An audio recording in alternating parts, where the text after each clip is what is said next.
Boa noite a todos, bem-vindos a mais uma noite de estudos, onde com muita alegria mesmo, conheceremos mais um pouco da doutrina espírita através da codificação de Allan Kardec. No nosso horário estamos estudando Céu e Inferno e hoje já veremos o capítulo 3, da parte 2. O livro tem duas partes, hoje nós vamos ver o capítulo 3 da parte 2. Antes de começarmos o estudo, a gente costuma fazer o Evangelho segundo o Espiritismo, um pedacinho. Eu nunca trago pré-escrito, gosto muito de abrir na hora, acho que sempre cai aquilo que precisamos, na verdade, ouvir naquele momento. Então, vou abrir aqui aleatoriamente e, olha, fantástica essa parte. Cai bastante para mim até. O egoísmo. O egoísmo, essa chaga da humanidade, deve desaparecer da Terra, porque impede o seu progresso moral. É ao Espiritismo que cabe a tarefa de fazê-la elevar-se na hierarquia dos mundos. Olha que missão, não é? Do Espiritismo e, por consequência, dos espíritas. O egoísmo é, portanto, o alvo para o qual todos os verdadeiros crentes devem dirigir suas armas, suas forças e sua coragem. Digo coragem porque esta é a qualidade mais necessária para vencer-se a si mesmo do que para vencer-se aos outros. Que cada qual, portanto, dedique toda a sua atenção em combatê-lo em si próprio, pois esse monstro devorador de todas as inteligências, esse filho do orgulho, é a fonte de todas as misérias terrenas. Ele é a negação da caridade e, por isso mesmo, o maior obstáculo à felicidade dos homens. Nós vamos parar por aqui. Já ouvimos até bastante para já partirmos daí no combate ao egoísmo que ainda reside dentro de nós. Então vamos agora à nossa prece para começarmos o estudo da noite. Jesus querido, Mestre amado de amor, de bondade, de misericórdia. Irmã Maria Angélica, mentora desta casa de tanto amor, mentores do nosso trabalho, dos nossos estudos, pedimos que possam estar conosco nesses momentos, onde trocaremos tantas vibrações, informações tão privilegiadas que conseguimos receber do plano espiritual. Senhor, faz-nos instrumentos das tuas palavras, dos teus ensinamentos e do teu amor. Fica conosco nessa noite e nos ampare, nos ajude e nos abençoe todo o tempo. Que assim seja, graças a Deus. Então, meus queridos, estamos agora começando o capítulo 3 da parte 2 do livro Céu e Inferno, tá? Vamos adiante, então, passar para o primeiro tópico. Como a gente já sabe, Anabela deu semana passada, espíritos felizes, maravilha, né, gente? Foi só alegria, foi só consolação, foi só coisa boa. Hoje a gente vai descer um pouquinho a escala e vai passar para os espíritos medianos, espíritos em condições medianas, tá?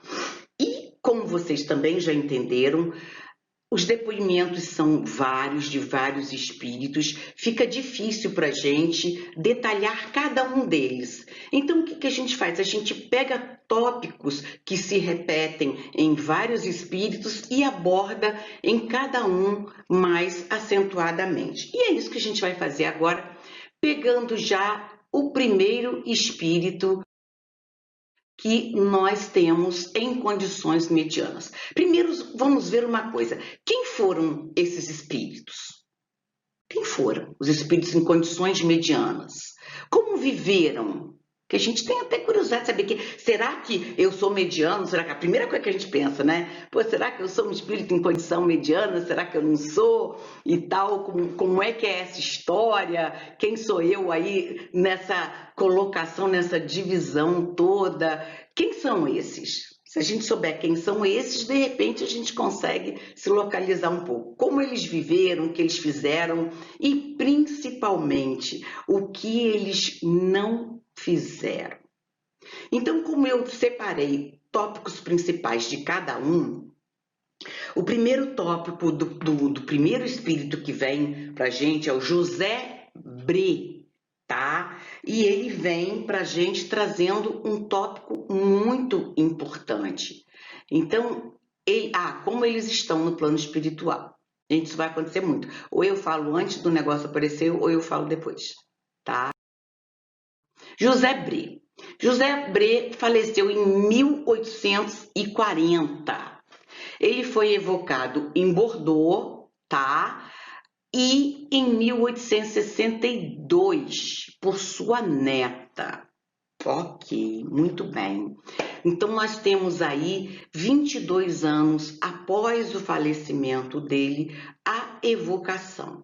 E aí, a primeira coisa que a neta pergunta para o avô, esse avô tão querido, a primeira coisa que ela pergunta é: caro avô, pode dizer-nos como se encontra no mundo dos espíritos? Dar-me pormenores, quer dizer, ela quer saber como é que ele está, o que ele está acontecendo. E o tópico principal que ele ressalta, que é o que eu peguei da história dele, é o homem honesto segundo Deus ou o homem honesto segundo os homens. Aí a gente fala, ué, existem dois tipos de honestidade? É isso mesmo?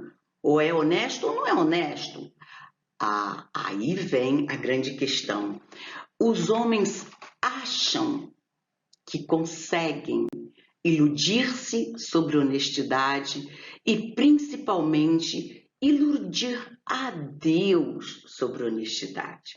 Vamos focar um pouquinho nisso aqui. Eu fiz um gráficozinho, uma ilustração para a gente tentar entender melhor isso aí. Honestidade perante homens e honestidade perante Deus.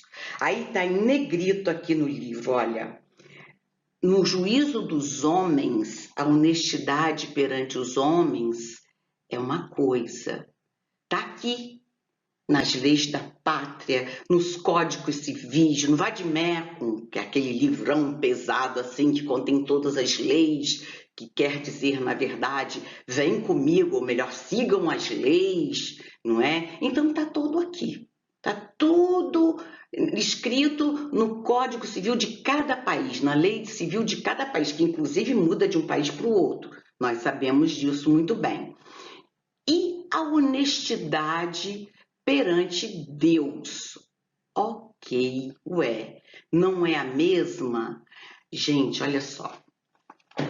Segundo o nosso querido José de Bré fala para sua neta, existe um imenso abismo entre a honestidade perante homens e a honestidade perante Deus. Porque perante Deus, aquele que respeita a lei dos homens hipocritamente não basta para ser honesto. Perante Deus, as coisas são diferentes, são reais.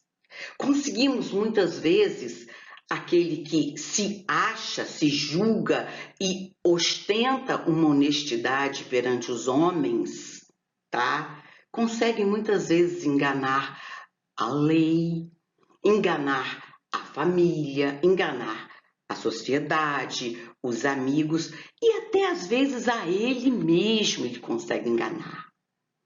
Mas enganar a Deus é bem mais difícil. Então, José de Bré diz o seguinte: não basta ser honesto perante os homens. É preciso não ter transgredido as leis divinas. E aí, meus amigos, eu estava dando uma estudada sobre esse assunto e eu vi que a gente precisa jogar em cima da lei dos homens, que é certa. A lei dos homens é real, a nossa lei dos homens é até digna. O que está dentro do Vademecum, das nossas leis da pátria, sim, com certeza valem, mas é preciso enxergá-las e cumpri-las à luz da ética. O que falta para a gente, muitas vezes, para sair daqui quitados com a lei dos homens e a lei de Deus, é ética. O que quer dizer ética?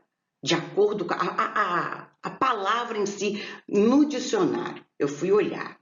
Valor que permite distinguir entre o bem e o mal. Isso é ética. Princípios morais. Olha aí. Princípios morais. O que são os princípios morais? Base das leis divinas, lei moral impressa em nossas almas. Desde sempre, as leis morais, que são as leis de Deus, estão impressas nas nossas almas. Nosso espírito, quando foi criado por Deus, ali, teve carimbado, impresso nesse espírito que vai perdurar, vai prosseguir as leis morais. O que são essas leis? Amor, respeito, abnegação, perdão. Então, se colocarmos em cima das leis dos homens à luz da ética, estaremos sim atingindo as leis divinas, as leis de Deus. Agora, substituindo todo esse gráficozinho que eu fiz para a gente entender, olha, base das leis divinas, leis morais, essa é a honestidade perante Deus. Essa é a honestidade que a gente precisa. Porque ela pergunta ao avô, vô, mas você não foi sempre honesto? Você não sempre fez tudo certo? Ele fala assim, perante os homens, sim. Agora, e perante Deus? Será que eu fiz tudo o que era para fazer? Eu nunca tive orgulho, olha só. Eu nunca tive egoísmo. A que a gente acabou de estudar agora, orgulho e egoísmo, não é? Então, se resume as leis de Deus no amar ao próximo como a si mesmo. E aí, eu trouxe essa plaquinha aqui que eu gosto muito de usar, essas 3 letras, SFC. Quem estuda junto com a gente, quem já viu muitos estudos, muitas palestras, já sabe o que quer dizer SFC. Não é Santos Futebol Clube, gente, não é mesmo. Essas 3 letrinhas carregam dentro dela todas as leis morais, todas as leis dos homens, o Vademecum inteiro e o Evangelho, bem resumido nessas 3 letrinhas. Se fosse comigo, o que eu gostaria que fosse feito se fosse comigo a acontecer isso? O que eu gostaria que fosse feito?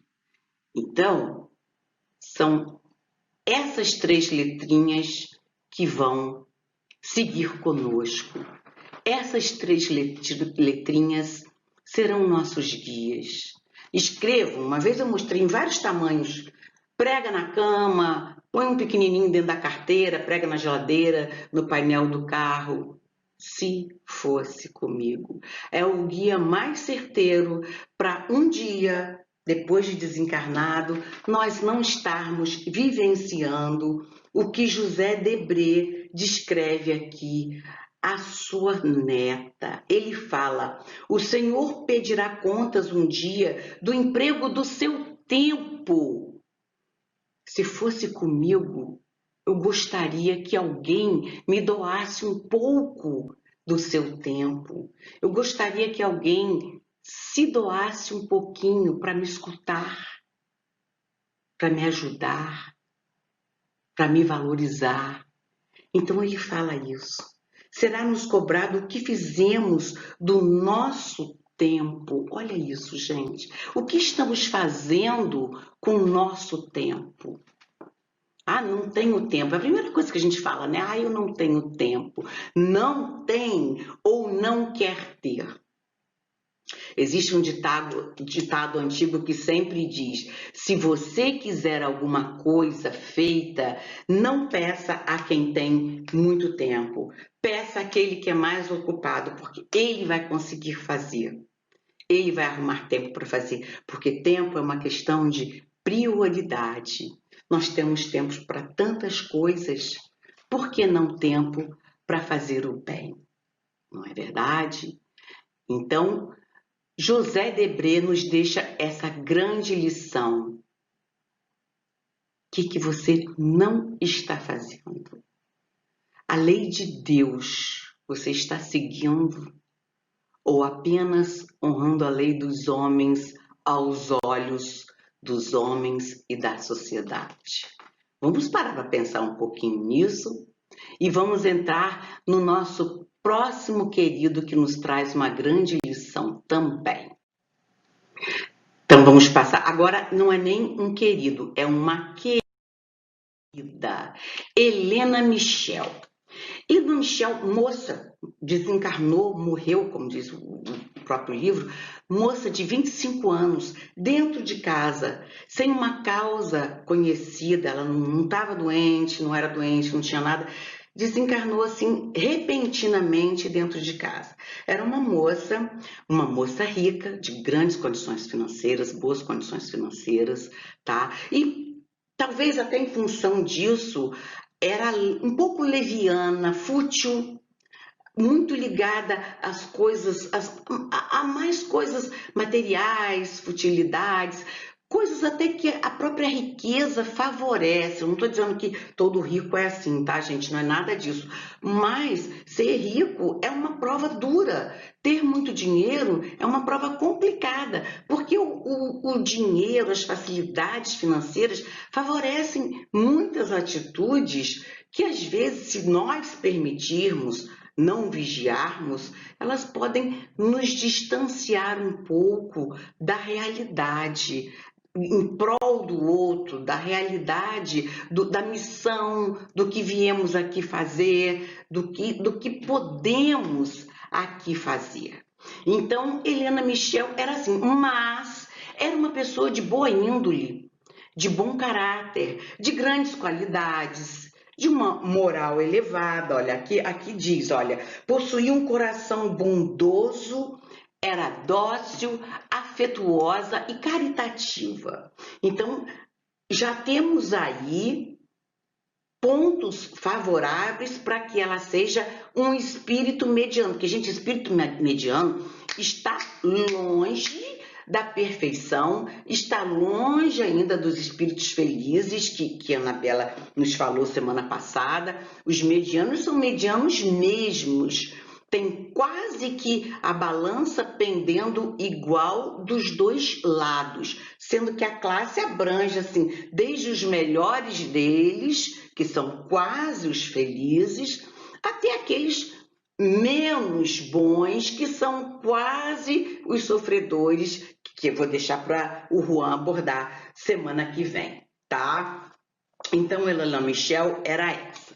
Após 3 dias do seu falecimento, ela foi evocada, foi convidada a comparecer a essa mesa mediúnica para dar notícias de si mesma, falar alguma coisa. Gente, olha só, hoje em dia, primeiro que já não fazemos mais tantas evocações. Acredito que a Anabela já tenha citado isso com bastante ênfase. Assisti a aula e sei que ela tocou nessa parte. E eu vou continuar frisando isso. Helena Michel foi evocada 3 dias, e naquela época era comum. Nós veremos aqui nesse livro mesmo, pessoas evocadas até no mesmo dia do desencarne. Era hábito, era comum. E a espiritualidade permitia, por quê? Porque era importante para nós termos hoje esse livro aqui como guia.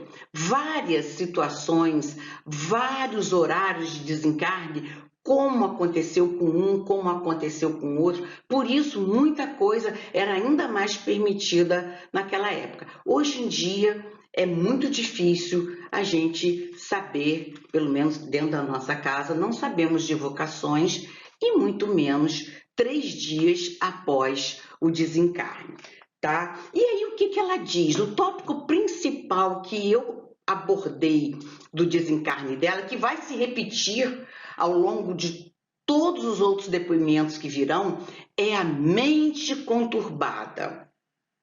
É aquele momento onde a pessoa não sabe onde está, quem é, como está, por que está. O que ela começa relatando ao médium aqui nesse dia? Olha, não sei onde estou, que turbação me cerca. Chamam-me e eu não consigo que me escutem. Olha isso. Estou em minha casa vendo o meu outro eu. O meu outro eu era o corpo dela. Mas ela ainda estava ligada ao corpo, até por conta das frivolidades ainda, das ligações à matéria que ela ainda trazia. Ela levou 3 dias ainda ligada àquele corpo que ela já havia abandonado espiritualmente, mas ela estava ali ainda. Então ela escutava os familiares chamando, a mãe chorando, e aí ela tentava responder, ela falava assim, eu estou e eles não me veem. Gente, eu canso de avisar. Sentiu alguma coisa estranha? Isso é repetitivo. Eu vou acabar aprendendo, se Deus quiser eu vou aprender. Sentiu alguma coisa estranha? Porque o desencarne, às vezes, passa muito despercebido para o espírito. Então, sentiu que tem alguma coisa estranha? Fala com alguém. Não respondeu. Procura mais um, tá? Daquele ter ficado surdo. Pode acontecer, né? Procura mais um e fala também. Não teve resposta? Chama Jesus, entra em prece, faz alguma coisa nesse sentido. A gente tem que estar alerta para essa possível mudança que vai nos acontecer uma hora, vai nos acontecer, e a gente precisa identificar para não ficar muito tempo nessa situação da Helena. Ela não consegue entender o que está acontecendo. Ela não consegue alcançar. Por que as pessoas não a veem? Por que choram? Por que ela vê outro eu dela ali colocado? A situação é muito complicada. Eu tô tão querendo me vacinar tanto para isso, que outro dia até fiz o inverso. Já contei essa história também, mas é para a gente tentar guardar. Eu acordei à noite, no meio da noite, assim, meu coração estava assim meio palpitante e tal, estava meio arfante. Aí eu falei, meu Deus, será que eu fui? Né? Porque todo mundo vai, uma hora a gente vai também. Será que eu fui? Aí eu olhei para o lado assim, meu marido estava dormindo. Falei, ih, caramba, se eu acordar ele para perguntar se eu tô viva, se eu não tiver morrido ainda, é capaz de aí ele, né, me dar uma bronca tão grande que eu vou tomar um susto e aí eu vou. Aí eu falei, já sei, o cachorro. Aí eu fui, uma cachorro V. Cachorro V desencarnado. Falei, cachorro não vale. O cachorro estava olhando para mim, eu sabia que ele estava me vendo, mas cachorro V desencarnado. Falei, bom, o jeito é eu dar um jeito do meu marido acordar para. Aí eu me encostei assim e tal, dei umas cutucadas nele. Aí ele falou assim: ai, é o quê? Você tá bem? Tudo bem? Eu falei, agora tô ótima. Porque foi assim, a redenção, saber que eu estava sendo ouvida e vista. porque a gente acaba ficando até com medo de desconhecer quando essa situação chegar. O que pode acontecer, tá, gente? Não vamos achar que estamos fazendo todo o curso da codificação, estudando toda a série André Luiz, dando curso, fazendo palestra, ouvindo palestra, que não vai acontecer com a gente. Tudo é possível. Conheci uma espírita, assim, médium, que fazia trabalhos maravilhosos numa casa espírita, dedicada. Levou um tempão para descobrir que tinha partido. O medo de ir era tão grande. Espírita não tem medo? Tem muito medo. Tinha um medo de ir era tão grande que ela não conseguia entender que ela já tinha ido. Até que, numa mesa mediúnica, ela veio achando que estava ainda encarnada e foi carinhosamente esclarecida pelos médiuns que ela não precisava mais estar ali, que ela já tinha atravessado. Aí ela falou: ué, mas foi tão fácil? Nem senti nada, não fiquei apavorada? Não. E foi recolhida com todo carinho por aqueles queridos que ali estavam. Então, a nossa querida Helena Michel, passando por essa situação, ela volta depois de um tempo, porque nesse primeiro dia ela estava muito conturbada. E aí o médium a convoca outra vez, a evoca novamente, depois de alguns dias.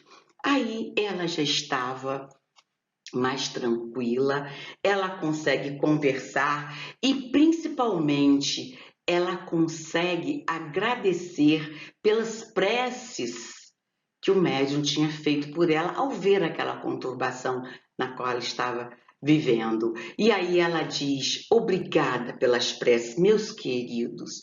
A prece, quando eu digo que se chamar o primeiro, chamar o segundo, não responder, vai para a prece, porque a gente às vezes está lá no fundo do poço e não é difícil, nem encarnado nem desencarnado, estar no fundo do poço. O poço é um lugar que ainda existe para nós. Então, ela está lá no fundo achando tão difícil e está ali, olha, um irmão de luz, um amigo, um familiar, chamando: meu amor, ore, que faz uma escada na sua vida. Eu achei esse desenho aqui muito simbólico, muito explicativo. A escadinha é a oração. E a gente só precisa usar a escada para sair do fundo do poço. Não precisa escalar a parede ralando os dedos. Ora, que funciona como uma escada para conseguirmos ser retirados desse abismo. E aí ela começa a contar um pouco da sua situação, agradece muito as preces, ela entende a bondade de Deus, que fez o quê? Deus levou em conta o que ela tinha de bom. E ela diz que a resignação com a qual ela aceitou a partida foi levada em conta. Olha que coisa maravilhosa, gente. Tudo que nós tivermos, assim, por menor que seja, por mínimo que seja, de coisa positiva, será levado em conta por Deus a nosso favor. Então, ela diz que a resignação com que ela aceitou foi levada em conta e ela, então, conseguiu ser esclarecida, ser auxiliada. Olha, subiu pela escadinha da prece, reconhece a bondade de Deus. Isso também é muito importante. Reconhece que foi ajudada devido à resignação que ela teve, que foi levada em. Uma coisa muito importante que ela nos deixa é que ela não está infeliz, ela não está sofrendo no lugar onde ela está, da maneira como ela está vivenciando, mas que muito tem a conquistar para chegar entre os bem-aventurados. Olha isso. Então ela já sabe da sua situação, que ela pede essa reencarnação espírita para aproveitar melhor o tempo que dessa vez ela não valorizou tão bem. Então, meus amigos, guardemos esse ensinamento muito importante dela. Mais uma vez, aproveitar o tempo. Pediu para ser espírita numa tentativa de entender melhor as missões que a gente traz quando vem, os compromissos que a gente traz e fazer diferente, fazer de uma maneira melhor. Agora nós vamos passar para o nosso outro querido comunicante, que é o Marquês de São Paulo. O Marquês de São Paulo, ele faleceu em 1860 e a sua irmã, que era espírita da Sociedade de Paris também, ela pede que ele seja evocado, ela pede ao médium que evoque o irmão. Tá? Então, em 16 de maio de 1861, ele é evocado para dar uma comunicação. E ele vem. O principal tópico que ele descreve para a gente eu tirei da descrição dele de tudo, como a gente já falou, a gente vai mesclando para poder o nosso tempo dar para falar as coisas bem importantes. Ele descreve o quê? A erraticidade. Esse nome, ele é assim, vamos dizer, gerador de algumas confusões. Então, vamos entender um pouquinho sobre esse primeiro tópico que o Marquês de São Paulo nos descreve. Aqui, gente, estamos aqui. A erraticidade. É aqui. O que o Marquês de São Paulo vai nos descrever agora. É aqui? Ou seria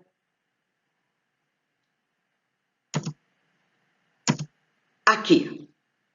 Tem outra opção para vocês. Seria aqui, esse lugar assim, bastante tenebroso. Erraticidade é isso aí? É isso aí? Ou seria assim, esse lugar maravilhoso, essa luz aqui, esse arco-íris com sol, campo florido? Seria aqui, gente, a erraticidade? Ah, que máximo! Será que é isso? Nenhuma das alternativas anteriores. Onde é a erraticidade? Gente, não é onde é o que é a erraticidade. A erraticidade é o estado em que estamos. É o período que vivenciamos entre as encarnações. A erraticidade não é um lugar, é uma condição. É a condição de estarmos desencarnados entre uma encarnação e outra. Isso é a erraticidade. Estarmos entre uma encarnação e outra. Termos deixado um corpo material aqui na Terra, já desligado, e ainda não termos voltado a adquirir outro corpo, ou seja, ainda não termos reencarnado. A erraticidade é uma condição e não um lugar. Ah, tá bom. Então é a condição de estar em erro. Também, embora tenha um pouco a ver, não é exatamente a condição de estar errando. Você não está na erraticidade, errando na erraticidade, não é nada disso.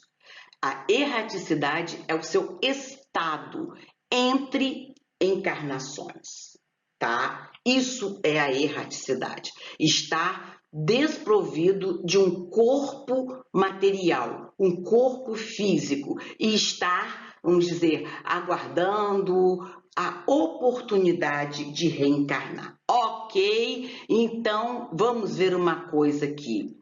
Já que é assim, Jesus está na erraticidade? É uma pergunta. Jesus está na erraticidade? Não.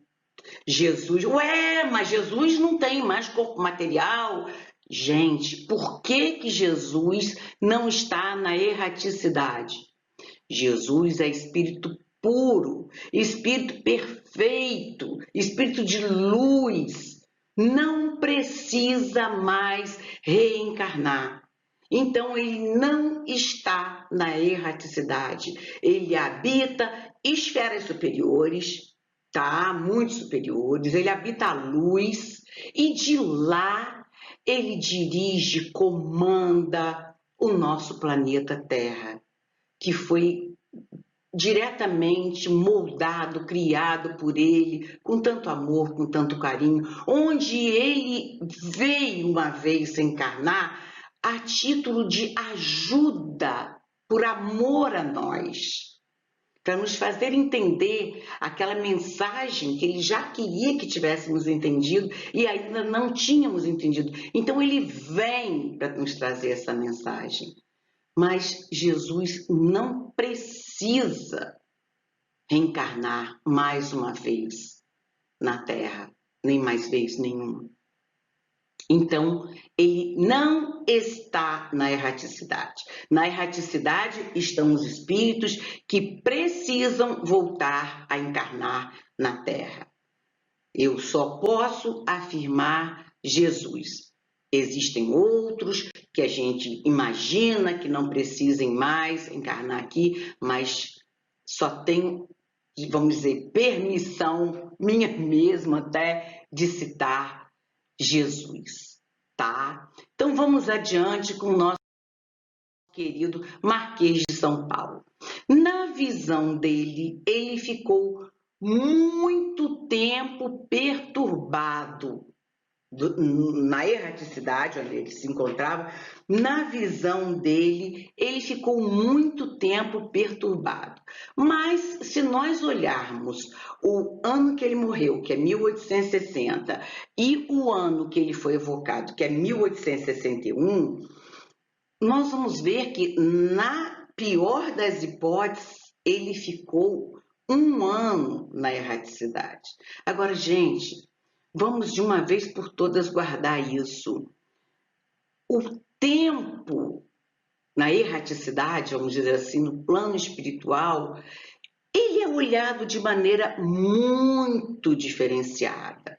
Então, ele achou que foi muito tempo. Se nós levarmos em conta que André Luiz ficou 8 anos no umbral, ali na perturbação, na agonia, nós vamos ver que o tempo do Marquês de São Paulo nem foi tanto assim, tá? E ele diz pra gente, o tempo não é uma coisa assim de vital importância. O tempo é o que a gente sente, é o que dura o tempo que a gente sente aquilo, tá? E aí a primeira coisa que a irmã dele quer saber é se ele está, como é que ele está, se ele é feliz. E aí ele fala que a erraticidade é um estado transitório, que não proporciona nem felicidade, nem infelicidade. A gente tem lá, a gente sente lá o que a gente já leva dentro da gente. E ele começa a contar algumas coisas muito importantes para nós. Ele era vidente antes da já enquanto encarnado, ele era vidente. Então ele já enxergava o plano espiritual, mesmo estando encarnado. E aí ele nos conta que, ainda ligado ao corpo, mas já passando por situação de doença muito grande, quando ele falava com as pessoas à volta, eu botei essa figura aqui porque ela é bastante explicativa. Ele já estava fora do corpo, embora ainda ligado ao corpo pelo fio de prata, porque a morte não havia acontecido, tá? Ele via o seu corpo pelo lado de fora. Então ele se referia a ele mesmo como ele. Ele dizia para as pessoas e a voz saía enquanto encarnado. Ele está com sede, ele está com frio, ele está com dor. Por quê? Porque ele se via do alto, de cima. Então, aquele que estava ali era ele na visão dele. Mas a sensação era dele. Gente, espírito, ele não sente frio, ele não sente dor, ele traz dentro dele o que é esta sensação. Porque nós sentimos muitas vezes no corpo físico sede, dor, frio. Então, nós levamos no nosso espírito a memória dessas sensações, tá? E nesse caso aqui, o corpo dele está com frio, está com sede, está com dor, e o espírito percebe isso, porque está ligado, existe ligação. Agora, vou só dar uma explicadinha rápida. Ainda que desligado, nós levamos dentro de nós a clareza dessas sensações. Então, dependendo da situação, o espírito se manifesta dizendo: estou com frio, estou com dor, muito frequentemente.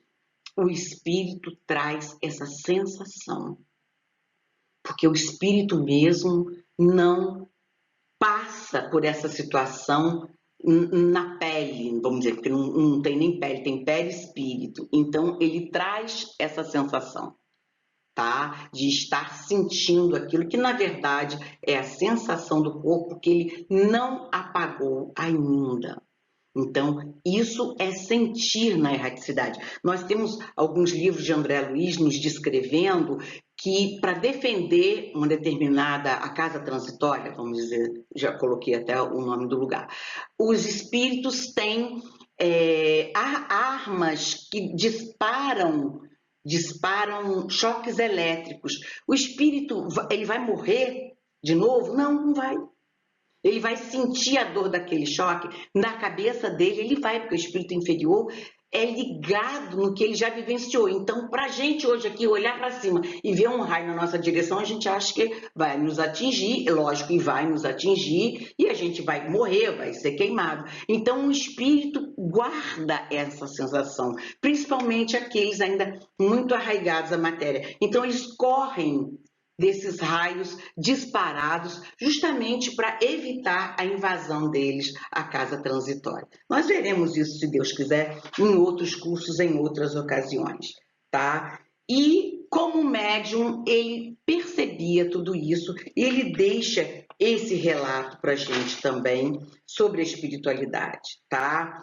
O espírito, exatamente isso aqui mesmo, olha, ele vivia pedindo água, então, ao dar água, estavam dando ao corpo dele, só que o corpo satisfeito de água passava para o espírito a sensação de saciedade da sede, ok? Então, isso aí foi o mais importante que o espírito do Marquês de São Paulo trouxe para a gente.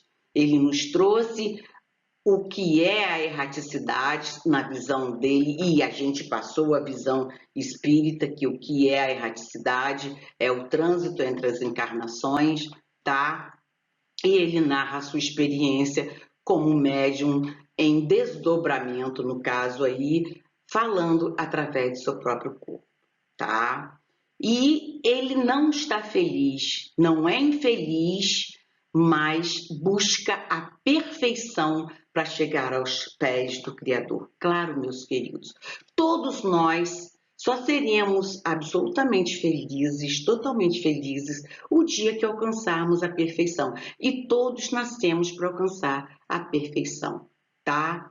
Então, ele busca a perfeição porque ele não é infeliz, mas ele quer a felicidade. E a felicidade é quando formos perfeitos e chegarmos aos pés do Criador, tá? Nesse momento, a gente vai passar para outro espírito muito querido que nos esclarece muita coisa. O nosso próximo espírito, que a gente vai estudar agora os depoimentos dele, é Cardon, o médico, tá? Os principais tópicos que Cardon traz para a gente são o quê? Olha, ele vivenciou a morte aparente, ele traz também a incredulidade, a conversão. É muito rico esse espírito, tem uma história muito boa de nós estudarmos, que ela nos acrescenta muita coisa. E a realidade após o desligamento, tá? Então, ele nos traz o quê? Primeiro, começa a descrição sobre ele, que o que ele era, quem ele era. Ele era médico de um navio mercante, um navio baleeiro até. Por conta disso, muito materialista, adquiriu um lado materialista, incrédulo, muito grande. E aí, o que acontece? Um dia ele para de trabalhar como médico de navio mercante e vai ser médico numa cidadezinha do interior, acredito eu que da França. Aqui não tem a descrição de em qual país ele vivia, mas pelo nome, pelo lugar onde o livro foi codificado, então acredito que na França. E ele então vai viver numa cidadezinha de roça, como o próprio livro nos fala, tá? E aí ele detecta em si mesmo, um tempo antes, uma doença incurável. E aí ele se deixa abater por aquela doença que ele sabe que o levará. Ele se deixa, vamos dizer assim, ficar abatido mesmo, desanimado, perder a esperança e tal. E aí ele cai de cama. Então, ele, 2 meses antes, tá? 2 meses antes do desencarne dele, ele prediz o dia que ele vai desencarnar. E aí, nesse fatídico dia, ele chama para perto dele os filhos e a esposa. Gente, não é esse aqui, eu botei essa ilustração só para a gente ter uma ideia de como estava o quadro ali. Então, ele está nessa situação acamado e chama os filhos e a esposa para a despedida, ok? Então, quando eles chegam, a esposa vai erguê-lo um pouco para colocá-lo numa situação mais confortável e ele então fica roxo, depois fica branco e tomba. Fecha os olhos, tomba, aí todo mundo, morreu e tal, tapa as crianças para não ver a morte do pai, não sei o que lá. Só que, algum tempinho depois, ele abre os olhos. Ele abre os olhos com uma expressão deslumbrada, uma expressão radiante. E ele começa então dizendo: meus filhos, não temam a morte, não lamentem a minha morte, porque é a liberdade. Não tenho como descrever-lhes o lugar onde estive. Então, eu vou agora, dentro das nossas possibilidades, botar o paraíso de todos os espíritas aqui, que é uma figura ilustrando o nosso lar. Então, eu acredito que ele tenha visto algo tão belo ou mais belo ainda do que essa situação de harmonia, de beleza, de luz que a gente tem aqui à nossa frente. Então, ele começa dizendo que é uma coisa maravilhosa a morte, que é a libertação, que não tem por que temer por ele. As impressões que ele traz dos momentos nos quais ele morreu. Gente, vamos fazer um parênteses aqui bem sério. Ele, claro, não tinha morrido. Ele continuou ligado por aquele fio de prata que a gente já viu ali atrás, tá? Ele continuou ligado por aquele fio ao seu corpo. Foi permitido a ele um desdobramento, como se fosse um sono pesado, onde ele foi até lugares distantes e realmente deve ter visto coisas belíssimas. Então, e aí, como ele viu isso tudo, ele começa a dar conselhos para os filhos e fala: olha, ajam como um homem de bem, porque eu sou um homem de bem, por isso que eu vou, a minha morte será para ir para esse lugar. Eles consideram um homem de bem. E ajam como homem de bem, sejam honestos, sejam caridosos, ajudem a mãe no trabalho, trabalhem para ajudar sua mãe. E fala para a mulher: olha, minha mulher querida, eu deixo uma recomendação, faço dessa recomendação depois, né? Tem muita gente que nos deve dinheiro, você perdoa as dívidas se eles não puderem pagar, não cobre a ninguém, precisam ser bons para merecerem esse lugar que eu vi tão maravilhoso, não sejam vaidosos, nem orgulhosos. Mais uma vez, estamos aqui falando do orgulho, da vaidade, não é? Perdoem seus inimigos para que Deus os perdoe. Olha isso, grandes conselhos, maravilhoso. E aí, depois disso, ele realmente abençoa os filhos e tal, e aí ele desencarna mesmo. Esse relato foi feito ao médium por um amigo desse senhor Cardan. Esse médium, então, ouvindo essa história tão rica de detalhes, resolve evocar o médico Cardan, tá? E aí, nessa evocação, tá aqui o médico.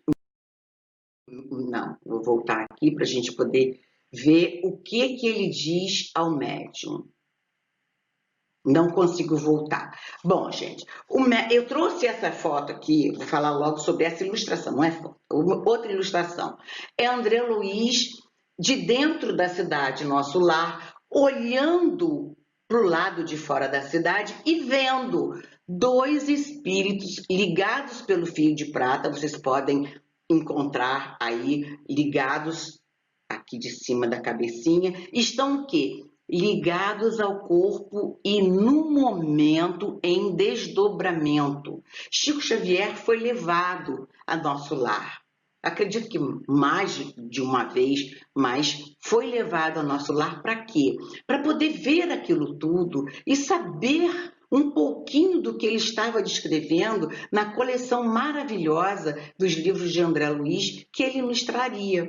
Então, esses dois espíritos estão justamente vivenciando uma situação, acredito eu, bem parecida com o que o médico Cardan viveu ao deixar momentaneamente o corpo e depois voltar. E quando ele volta, ele então é abordado pelo médium, depois que ele já desencarnou, o médium o convoca. E aí ele continua dizendo que o que ele viu é indescritível, não tem palavras para descrever, não tem o que ele dizer, porque vocês sabem que a nossa linguagem é pobre para descrever o plano espiritual. Nossa percepção, então, mais pobre ainda. E ele diz que viu aquilo tudo, que é maravilhoso. E aí perguntam a ele, mas onde é? Ele diz, não sei. Quanto tempo você levou para chegar até lá? Ele fala, também não percebi. Sei que fui numa velocidade muito grande, passou tudo muito rápido, fui levado até lá e tal. E é um céu de esplendores, é uma coisa que vocês não conseguem imaginar e tal. E aí, então, vem a grande pergunta. O médium faz a ele. E fruis atualmente a felicidade que entrevistes, quer dizer, você está nesse lugar, você está gozando esse paraíso, esse céu maravilhoso que você nos descreve? E aí então ele responde: não. Olha isso. Bem desejaria poder usufruir, mas Deus não deveria recompensar-me assim. E aí ele diz o porquê dele ter visto aquele paraíso e não estar lá. Por que ele não estar lá? Simplesmente porque ele se revoltou perante a doença. Ele não aceitou a doença. Como médico na época, materialista, cientista, ele era incrédulo, não aceitava Deus. A vida após a morte era uma ficção científica das pessoas menos esclarecidas. A gente nem vê mais isso hoje, ninguém falando assim, né? Pois é. Ele então pensava dessa maneira. Só que quanto mais ele se aprofundou em busca da cura da sua doença, quanto mais ele buscou, mais ele se aproximou de Deus. A gente costuma dizer isso. Os homens, quando estudam ciência, se afastam de Deus. Quando se aprofundam na ciência, encontram Deus. E ele então se tornou, como ele diz aqui, um crente em Deus, ele adquiriu fé e ele começou a orar. Deus valorizou muito isso, permitindo, ele fala que faltou humildade para ele aceitar Deus quando ele apenas estava estudando ali inicialmente, tá? Então, Deus permitiu a ele essa oportunidade de ir olhar aquele céu, ver aquele plano maravilhoso e retornar. Aí o Espírito pergunta, mas para que você pôde ir e retornar? Para contar aos meus filhos, à minha família. E acredite, Eles aceitaram, eles acreditaram, porque ninguém duvida de um homem na hora de sua morte. Então, foi aceito por eles que aquilo era verdade. Porque ele diz: nesse momento que eu voltei para contar isso para os meus filhos, eu estava sendo intérprete de um outro mundo. Que bênção, né, meus queridos? Que bênção. E aí, o médium então pergunta: então você é infeliz? E aí ele diz: não. Olha só, gente, nenhum deles diz que é infeliz. Diz apenas, porque ele diz que não é infeliz porque ele se tornou crente após a morte, que isso foi o que salvou ele. Ele diz que a dor vem, existe, mas infeliz não. Estou firme no caminho da perfeição. A gente percebe em todos esses espíritos de condições medianas o desejo, a vontade e o esforço de caminhar destino à perfeição. Isso fica claro em todos os irmãos que a gente estuda nesse capítulo. A certeza de caminhar, de seguir para alcançar a perfeição. Isso nos fica muito claro em todos que nos passam essas mensagens.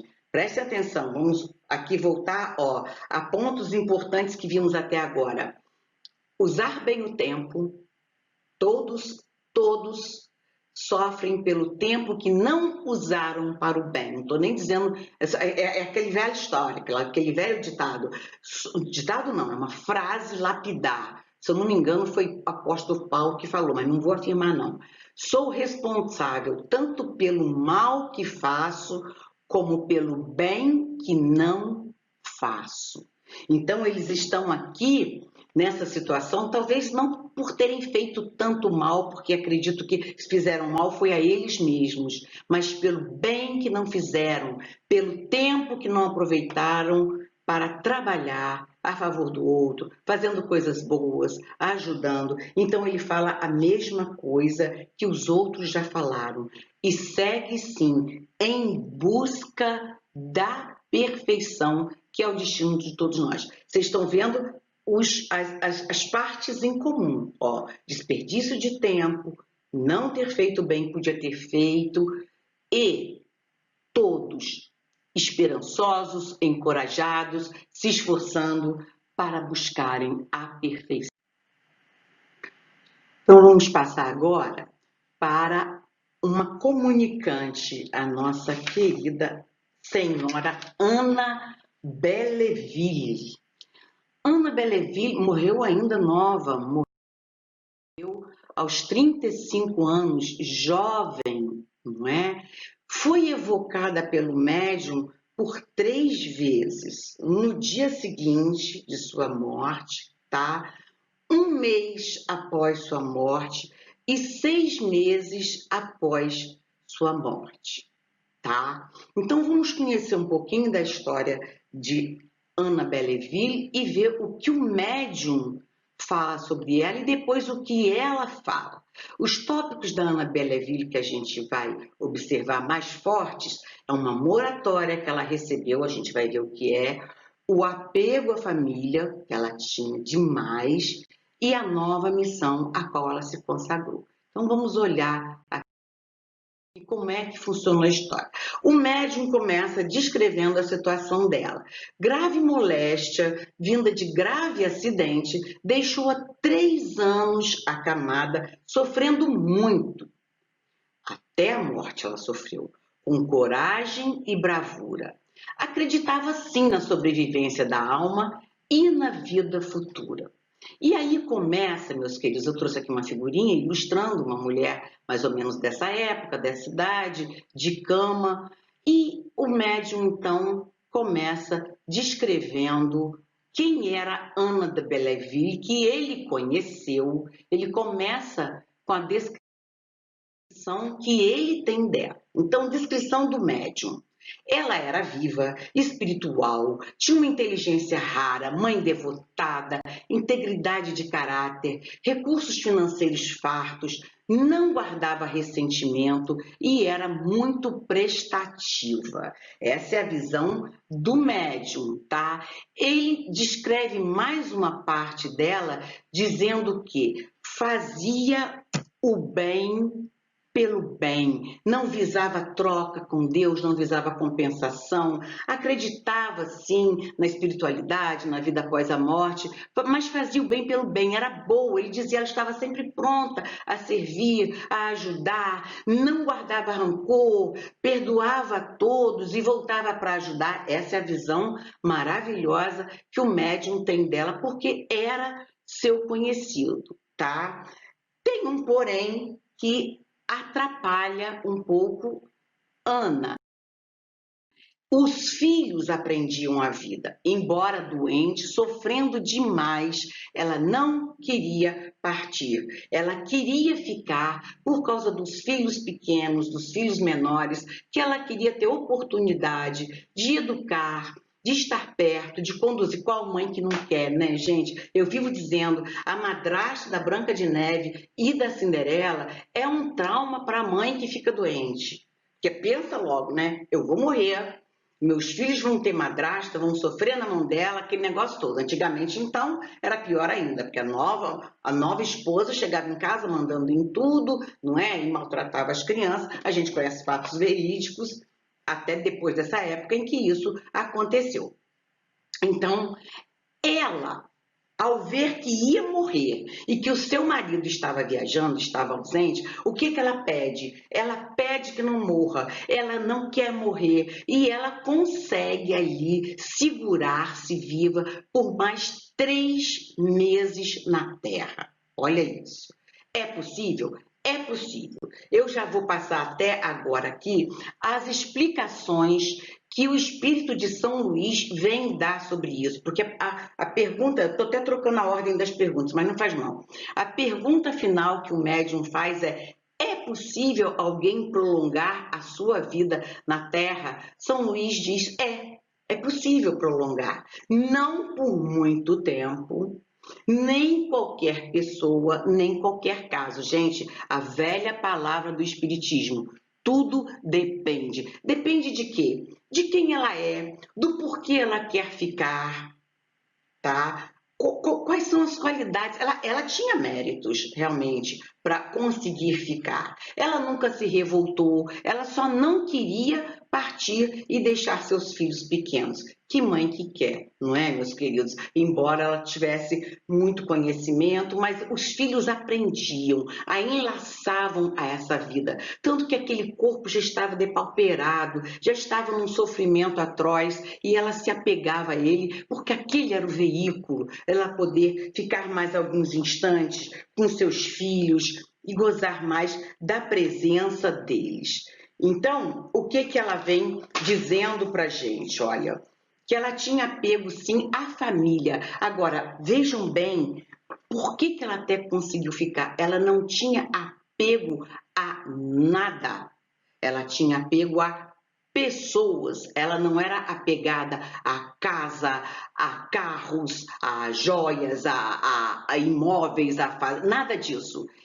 O apego dela era a família. Ela queria ficar por amor aos entes queridos. É bom isso? Não, não é.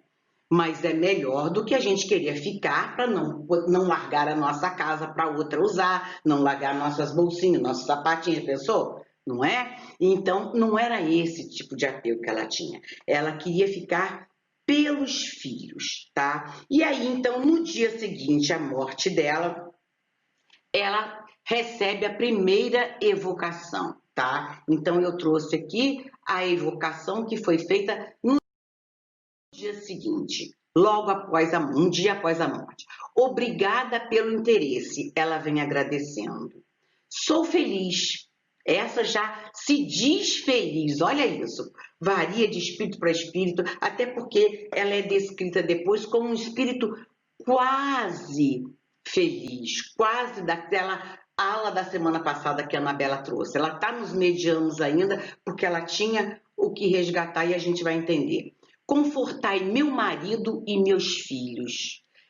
Eu segui para perto dele logo após o desencarne. Gente, isso também é merecimento, poder seguir para perto deles. Ela diz, ele pergunta se a perturbação dela não foi longa, já que está respondendo tudo com muita lucidez, né? Então ela diz, o meu sofrimento no corpo foi muito grande, durante muito tempo. Quando a gente diz que o sofrimento aqui encarnado, uma morte que demora a acontecer, uma doença terminal que castiga muito, é um benefício, porque já parte em condições bem melhores para o outro lado, não é? Então, essa moléstia que veio por um acidente, ela encarou de forma heróica, e aí, por isso, ela teve essa permissão de ficar um pouco mais com os filhos enquanto encarnada, de voltar logo para perto deles, porque já estava basicamente,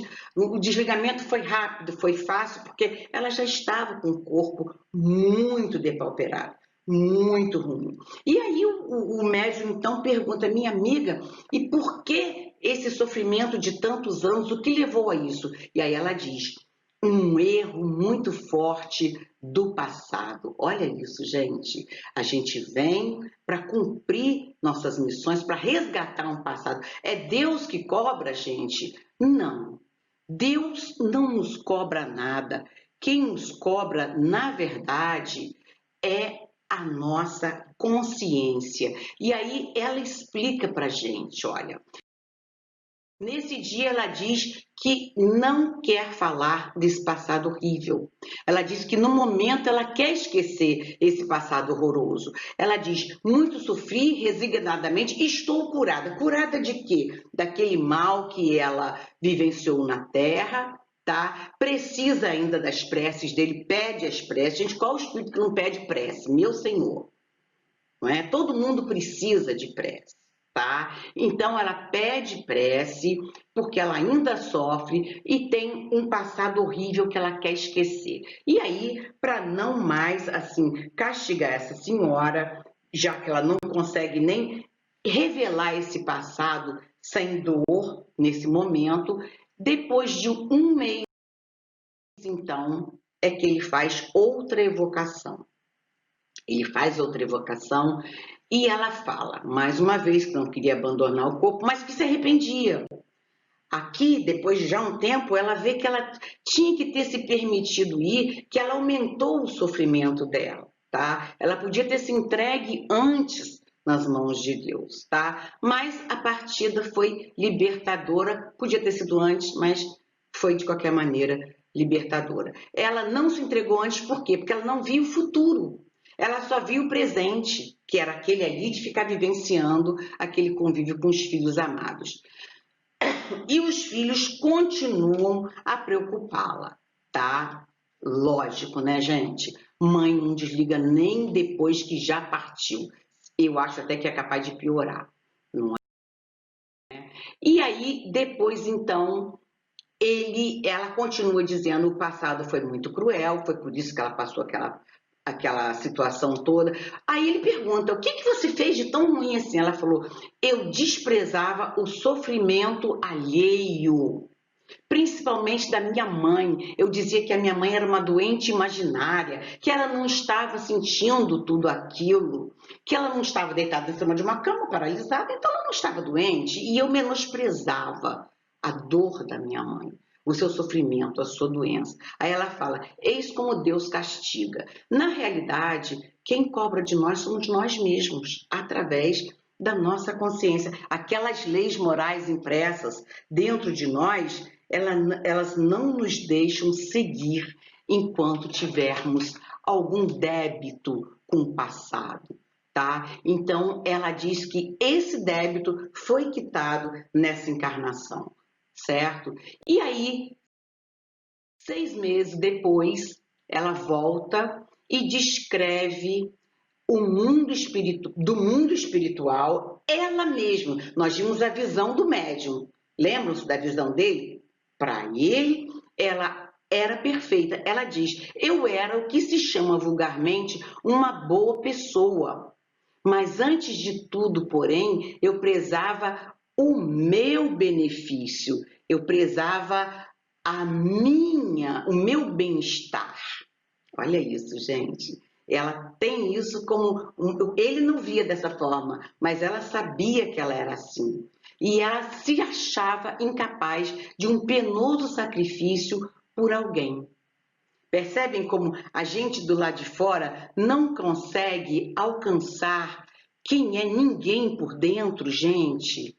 A roupagem guarda muita coisa, esconde muita coisa. Aos olhos dos homens, ela era quase perfeita. Aos olhos desse médium, ela era a imagem da mulher absolutamente certa, quase perfeita, mas aos olhos dela mesma, que dos nossos olhos ninguém escapa, nenhum de nós vai escapar do nosso próprio julgamento, ela sabia-se não merecedora de todas as benesses que ela um dia iria buscar, que ela queria ter. E aí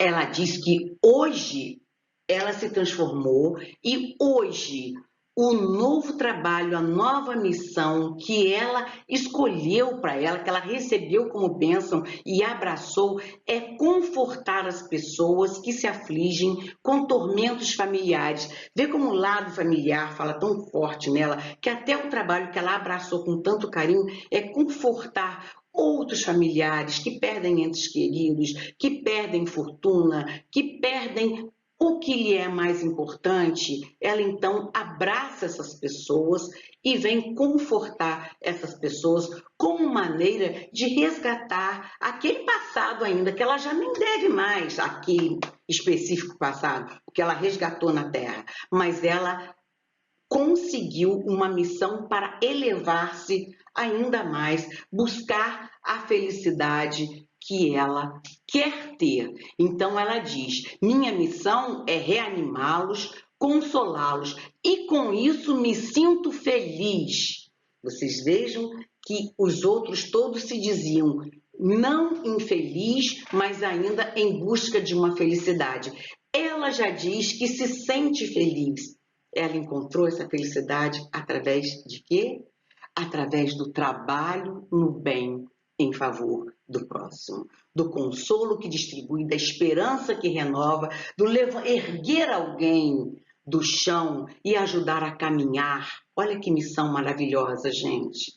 Essa realmente já está bem ali, pertinho dos espíritos felizes. Então, o trabalho dela hoje é doar fé, esperança, consolo, fazer as pessoas se reerguerem. Que missão maravilhosa que ela abraçou e por isso ela já está tão bem no plano espiritual.